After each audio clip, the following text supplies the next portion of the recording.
കുളിച്ചൊന്ന് ഫ്രഷായി പുറത്തേക്ക് വരുമ്പോഴും ആദിയുടെ ചുണ്ടിലൊരു പുഞ്ചിരി ബാക്കിയായിരുന്നു. ഉള്ളി നിറയെ ആ കുഞ്ഞുമുഖം ഇങ്ങനെ തെളിഞ്ഞു നിൽക്കുമ്പോൾ ആരോടും ഒന്നിനോടും ദേഷ്യം പോലും കാണിക്കാൻ തോന്നുന്നില്ല. അല്ലെങ്കിൽ ആരെയും അവൻ ശ്രദ്ധിക്കുന്ന പോലും ഇല്ലെന്നതാണ് സത്യം. ചിന്തകളിൽ പോലും ഒരുവൾ മാത്രം. ചുണ്ടിൽ വിരിഞ്ഞ പുഞ്ചിരിയോടെ താഴേക്ക് ഇറങ്ങി വരുന്നവനെ കാണെ അജുവിന്റെ കണ്ണുകളൊന്നും ഇഴിഞ്ഞു പോയെങ്കിലും പിന്നെ അത് പ്രകടിപ്പിക്കാതെ പുച്ഛത്തോടെ നോക്കിയിരുന്നു. അപ്പോഴുന്നില്ലടാ, അവനരികിൽ വന്നുകൊണ്ട് ആദ്യം ചോദിച്ചു. വല്യമ്മ വിളിക്കാൻ പോയിരുന്നു, പിന്നെ ഉണർത്താൻ തോന്നില്ലെന്ന് പറഞ്ഞ് തിരിച്ചു പോന്നു.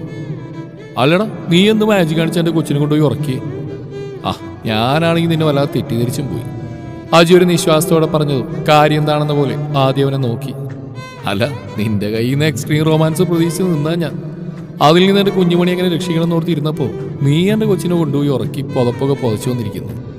അജു കാര്യമായി തന്നെ പറഞ്ഞു. തൻ്റെ നെഞ്ചോരം ചേർന്ന് മയങ്ങിയുടെ ഓർമ്മയിൽ ആദിയുടെ ചുണ്ടിൽ അത്രയും മനോഹരമായൊരു പുഞ്ചിരി തെളിഞ്ഞു. ഫോണും കൊണ്ട് ഹാളിലേക്ക് വന്ന അഗ്നി എന്തോ അത്ഭുതം കണ്ടതുപോലെ ആദിയുടെ ചിരിക്കുന്ന മുഖത്തേക്ക് കണ്ണുമിഴിച്ച് നോക്കി നിന്നുപോയി. വർഷങ്ങൾ കഴിഞ്ഞ് കാണും ഇതുപോലൊരു കാഴ്ച കണ്ടിട്ട്. ആദിയുടെ ഈ ഒരു മാറ്റത്തിന് കാരണം എന്താവുമെന്ന് ഊഹിച്ചതും അഗ്നിയുടെ ചുണ്ടിൽ ഒരു പുഞ്ചിരി വിരിഞ്ഞു. ആഹാ, വക്കീൽ സാറൂടെ ഉണ്ടായിരുന്നോ? അഗ്നിയെ കണ്ടത് അജു ഒന്ന് ആക്കിക്കൊണ്ട് പറഞ്ഞു. ഏതോ ലോകത്തെന്ന പോലെ ആദ്യം നോക്കിയെന്നവൻ അജുവിന്റെ ഒറ്റ ചോദ്യത്തിൽ അവനെ കൂർപ്പിച്ച് നോക്കി. വാ തുറന്ന് അതിനുള്ള ഉത്തരം കൊടുക്കാൻ ഒരുങ്ങിയതും അടുത്തിരിക്കുന്നവനെ കാണിച്ചുകൊണ്ടുള്ള ഭീഷണിയായിരുന്നു അജുവിന്റെ മറുപടി. പറയാൻ വന്നത് എന്തോ അതുപോലെ തന്നെ വിഴുങ്ങിക്കൊണ്ട് അഗ്നി നല്ല കുട്ടിയായി അവർക്ക് ഓപ്പോസിറ്റുള്ള സോഫയിൽ ഇടം പിടിച്ചു. ഒപ്പം അജുവിനെ ഒന്ന് കൂർപ്പിച്ച് നോക്കാനും മറന്നില്ല. ഒരു ക്രഷ് വരുത്തിയ വിനെ, അതും കറക്റ്റായിട്ട് അജുവിനോട് തന്നെ പറയാനും തോന്നിപ്പോയ നിമിഷത്തെ ഒന്ന് സ്മരിച്ചു പോയിരുന്ന അഗ്നി. എല്ലാവരും ഒരുമിച്ച് ഹാളിൽ വന്നിരുന്നു. ആദിയുടെ നോട്ട് അപ്പോഴും അടഞ്ഞു കിടക്കുന്ന അവളുടെ റൂമിലേക്കായിരുന്നു.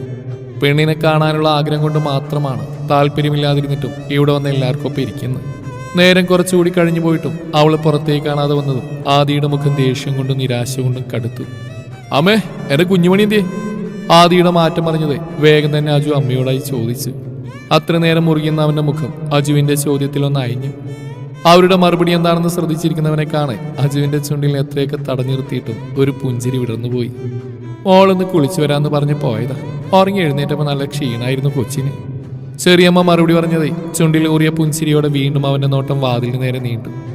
ആ നിമിഷം തന്നെ വാതിൽ തുറന്ന് പുറത്തേക്ക് വന്നിരുന്നു മീര. ആദിയുടെ മിഴികളൊന്ന് വിടർന്നുപോയി.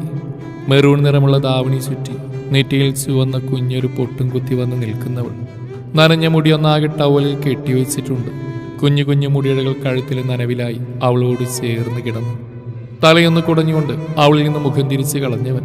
ഇല്ലെങ്കിൽ പരിസരമൊന്നും നോക്കില്ല, എന്തെങ്കിലും പിടിച്ച് ചെയ്തു പോകും. അവളുടെ നോട്ടം ആദ്യം ചെന്ന് പതിച്ച അവനിൽ തന്നെയാണ്. കണ്ണുകൾ കൊണ്ട് തന്നെ പുണരുന്നവനെ കണ്ടതേ പെണ്ണിന്റെ കവിളിലെ ചുവപ്പൊന്ന് കൂടി. നേർത്തൊരു ചിരിയാൽ ബാക്കിയുള്ളവരിലേക്ക് മുഖം വായിച്ചതും എല്ലാവരുടെയും നോട്ടം തന്നിലാണെന്ന് കണ്ടതേ അവർക്കും കുഞ്ഞൊരു പുഞ്ചിരി സമ്മാനിച്ചവൾ.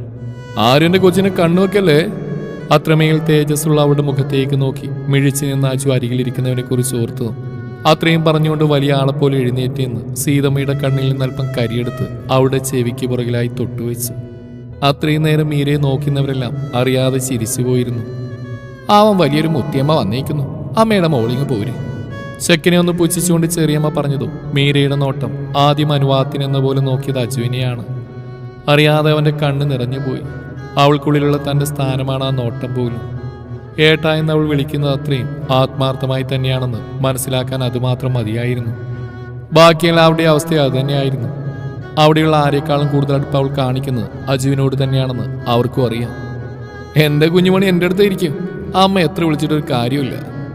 തന്റെ ഉത്തരം എന്താവുന്നറിയാനുള്ള പ്രതീക്ഷയിൽ നോക്കിയിരിക്കുന്നവൾക്കായി അജു കുറുമ്പോടെ തന്നെ ചെറിയമ്മക്കുള്ള മറുപടി നൽകിയതും അമ്മയും നിറഞ്ഞ കണ്ണുകളും തുടച്ചുകൊണ്ട് ഇരുവരെയും നോക്കിയൊന്ന് പുഞ്ചിരിച്ചു. അജു പെണ്ണിനെയും കൂടി നേരെ ചെന്ന് ആദിയുടെ അടുത്ത് തന്നെയാണ് ഇരുന്നത്. അത്ര നേരം അജുവിനെ കൂർപ്പിച്ച് നോക്കുന്നവൻ ഈ പ്രവൃത്തിയിൽ ഉള്ളാലെ നന്ദി പറഞ്ഞുപോയി. ഇപ്പോൾ ആദിയുടെ അജുവിന്റെയും നടുവിലായിട്ടാണ് മീര ഇരിക്കുന്നത്. ആദ്യ ഒരു നിമിഷം ചൂടാവും വഴക്ക് പറയുന്നൊക്കെ പ്രതീക്ഷിക്കുന്നവരെ പോലും ഞെട്ടിച്ചുകൊണ്ട് ഇതൊന്നും തന്നെ ബാധിക്കുന്നില്ലെന്ന പോലെ ഫോണിൽ നോക്കി തന്നെ ഇരുന്നു. അരികിലിരിക്കുന്നവളുടെ ചന്ദനത്തിന്റെ സുഗന്ധം ആവോളം ആസ്വദിച്ചുകൊണ്ട് തന്നെ. ഓ ജാട, അവന് മാത്രമല്ല ഏട്ടനുണ്ട് ഫോൺ കുഞ്ഞുമണി. എന്റെ മോൾക്ക് ഏട്ടൻ കാർട്ടൂൺ കാണിച്ചു തരാം, അതിനവള് കൊച്ചു കുഞ്ഞാലജു. ഒരു നിമിഷം ആദിയുടെ മറുപടി വന്നു. എല്ലാവരും അവനെ കണ്ണു മിഴിച്ചു നോക്കി. ആദ്യം അപ്പോഴും അജുവിനെ കൂർപ്പിച്ച് നോക്കുവാണ്. കുറച്ചു സമയം ഒന്ന് സ്റ്റക്കായി നിന്നു.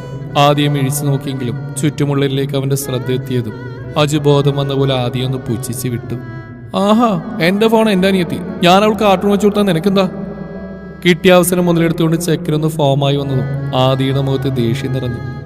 അത്ര നേരം പൂച്ചിച്ച് കളിച്ചവനും ഒന്ന് പരിങ്ങിപ്പോയി. അയ്യോ മോനെ, എന്തു പറ്റിയതാ ഇത്? ആദ്യം അവനോട് എന്തോ പറയാനൊരുങ്ങിയതും സുധാമയുടെ ശബ്ദം അവിടെ ഉയർന്നു.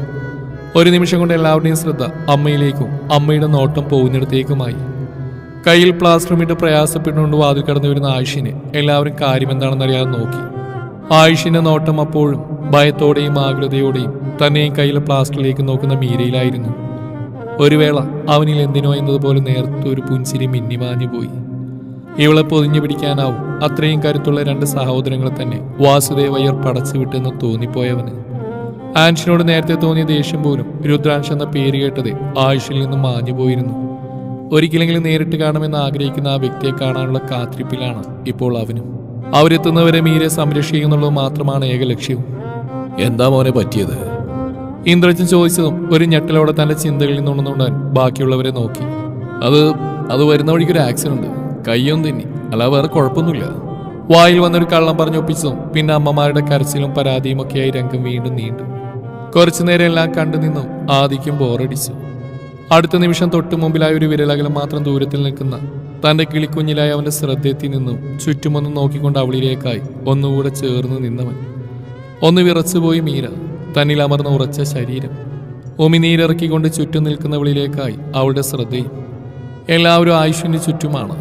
അവർക്കെല്ലാം പുറകിൽ അജുവിനരികിലായിട്ടാണ് പെണ്ണ് നിൽക്കുന്നത്. ആരും കാണില്ല എൻ്റെ കിളിക്കുഞ്ഞെ, ഇനി കണ്ടാലും ഞാൻ പറഞ്ഞേക്കാം എൻ്റെയാണെന്ന്, എൻ്റെ മാത്രം സ്വന്തമാണെന്ന്. മുഖമൊന്ന് കുനിച്ച് കാതോരം പതിയെ ചുംബിച്ചുകൊണ്ടാവും പറഞ്ഞതും ആ ഒരു വിളിയിൽ തന്നെ പെണ്ണിൻ്റെ അധരങ്ങളും ഒന്ന് വിടർന്നുപോയി. അറിയാതെ തന്നെ അവനിലേക്ക് ഒന്നുകൂടി ചേർന്നു പോയവൾ ആദ്യം അത്രയും മനോഹരമായൊരു ചിരിയോടെ അവളെ ചേർത്തു പിടിച്ചു.